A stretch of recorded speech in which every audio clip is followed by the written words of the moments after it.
Les dérives en milieu scolaire sont de plus en plus observées de nos jours. Après avoir connu le phénomène des tueries et de poignards, place est donnée maintenant au phénomène de pornographie en milieu scolaire. Après le Sud, le littoral, le cas récent qui fait parler de lui est celui des élèves de la classe de seconde du lycée de Mora qui se sont livrés dans un débat sexuel. Et sur les raisons qui justifieraient de tels faits, Jean au téléphone, Jonathan Batenguenet, sociologue, explique. Les actes comme ce qu'on a remarqué au lycée de Mora rentrent dans le cadre de la délinquance juvénile qui de plus en plus se répand de manière très fertile dans les lycées par le biais des nouvelles technologies. Et également, la nouveauté, c'est que les élèves se donnent en spectacle dans des vidéos à des pratiques des plus inimaginables. Et au regard de la montée en puissance de tel phénomène dans la société, on a bien envie de savoir si l'on ne court pas droit dans le mur. On n'a pas affaire avec un phénomène de grande ampleur, ça ne remet pas en cause l'avenir de cette jeunesse, ça ne compromet pas son avenir. Et en plus, on a affaire avec des jeunes qui, lorsque les sanctions et les mesures adéquates sont prises, peuvent corriger leur trajectoire et même regretter ces errements. Et pour éliminer les dégâts nocifs de telles actions, sinon soigner la gangrène, notre sociologue relève. C'est le moment de prendre des mesures fortes, des mesures correctives draconiennes et de permettre aux autres jeunes de comprendre qu'il ne s'agit pas là d'un modèle de vie recommandable. Ces jeunes sont entre les mains de la société, entre les mains de l'administration, entre les mains des familles et tous ces éléments doivent interagir pour leur permettre d'évoluer plus sainement et de corriger leurs erreurs. Fer de lance de la nation, la jeunesse est au cœur des préoccupations majeures. Cependant, elle semble ne pas refléter cela. D'autres dérives, à l'instar de la partouze de lesbienne à Yaoundé Biémassi, qui a laissé sur le carreau un mort, donnent matière à réfléchir.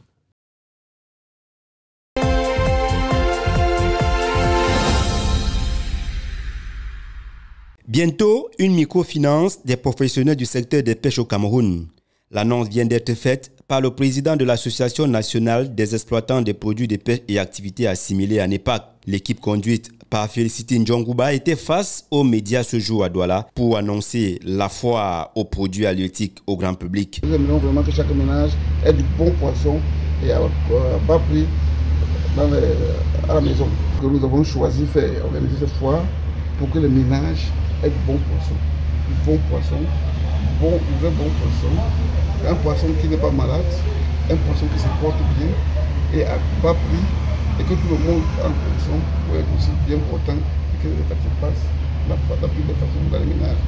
Du 18 décembre 2023 au 2 janvier 2024, à l'esplanade de Kamtel Bipanda, les populations vont se ravitailler en produits de pêche de qualité et surtout à prix raisonnable. À travers cette initiative, la NEPAC veut alléger le panier de la ménagère durant cette période des fêtes de fin d'année. Ces acteurs majeurs du secteur des pêches au Cameroun militent pour le développement d'une pêche durable et responsable. Il souhaite ainsi contribuer à la disponibilité des produits comme le poisson de consommation de façon permanente au Cameroun.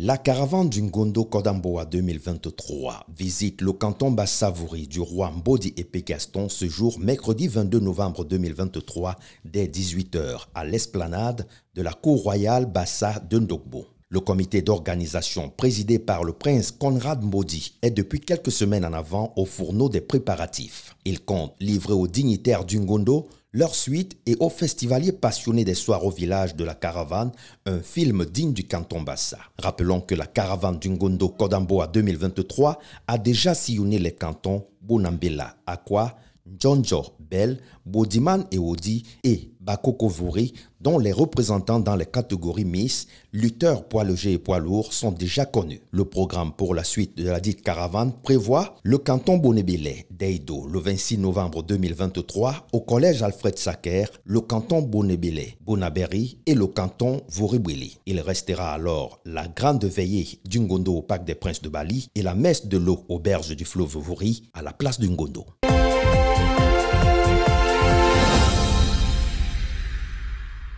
Un but partout, c'est le score de la rencontre qui opposait la Libye et le Cameroun.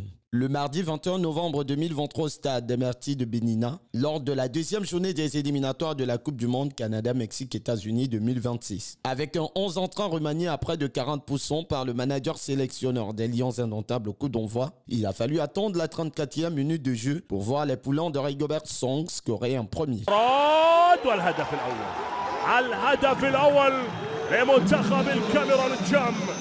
La frappe de Georges Kevin Koudou, contrée de la main dans la surface de réparation adverse par un défenseur libyen, va offrir une occasion de but sur pénalty à l'équipe camerounaise que Olivier Ncham va se charger de transformer.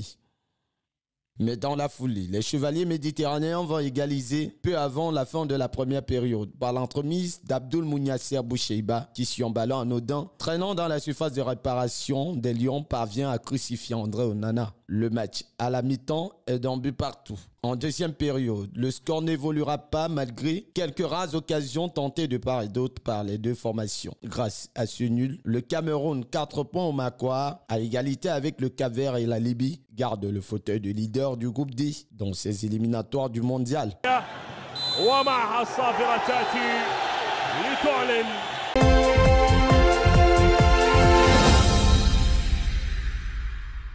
Bien que leader du groupe D avec 4 points lors des 2 premières journées des éliminatoires de la Coupe du Monde Canada-Mexique-États-Unis 2026, la prestation des poulains de Rigobert Song divise l'opinion publique. La prestation de l'équipe du Cameroun a été, à mon avis, très mitigée. Il y a eu du bon, il y a eu du moins bon. J'ai vu que le staff technique voulait avoir au moins 2 façons de jouer. Il y a eu un 4-4-2 lors du deuxième match, il y a eu un 3-4-3 lors du premier match, avec des joueurs qui sortent déjà comme des certitudes, Darlan Yangwa qui continue à progresser, Christophe Roux ou encore Castellito qui demeure des cadres dans l'esprit de l'entraîneur. À ce que j'ai vu, j'ai aussi vu qu'il voulait faire confiance à Tchama 2, donc on va voir ce que ça va donner. On ne va pas dire que les deux attaquants, Magri et Moubagnan, se soient bien illustrés, enfin se soient imposés au niveau où ils peuvent enlever de l'entraîneur Choupo-Moting et Vincent Aboubakar. Donc il va falloir leur laisser encore du temps. Donc je suis content parce que j'ai vu des choses se tenter. Un avis que Loïc Foucault, consultant de sport joint par téléphone, ne partage pas. Les performances de l'équipe nationale du Cameroun durant cette trêve internationale n'ont pas servi à dissiper les doutes. Pas du tout. Ça va bientôt faire 2 ans que Rigobert sont à la tête de cette équipe. Et jusqu'ici, cette équipe est en constante recherche de repères. On n'a pas un dispositif calé. Il n'existe pas de 11 titulaires prêts, même si on peut compter quelques absences notoires durant ces dernières trêves. Mais jusqu'à présent, on a le droit de se demander quelle est la direction qui est prise par cette équipe, sachant que la prochaine CAN, la prochaine compétition, débute dans moins de 2 mois et que dans cet intervalle de temps il n'y aura pas beaucoup de matchs à jouer. Donc voilà, l'équipe aujourd'hui a fait match nul face à cette équipe de Libye qui depuis 2019, il faut le rappeler, n'a pas pris de points face à une équipe du top 7 sur le plan africain. Donc ça veut simplement dire que depuis 2019, l'équipe de Libye n'a qu'essuyé des défaites, Tunisie, Algérie, Maroc. En 18 rencontres disputées par les Lions indomptables, toutes compétitions confondues avec Rigobert Song sur le banc de touche, l'équipe nationale camerounaise affiche un bilan général de 5 victoires, 6 nuls et 7 défaites dans la période allant du 18 février 2022 à ce jour. À 2 mois de la 34e édition de la Coupe d'Afrique des Nations prévue en 2024 au pays des éléphants de Côte d'Ivoire, les performances générales de l'équipe Fagnon du Cameroun laissent planer l'ombre d'un doute. Affaire à suivre.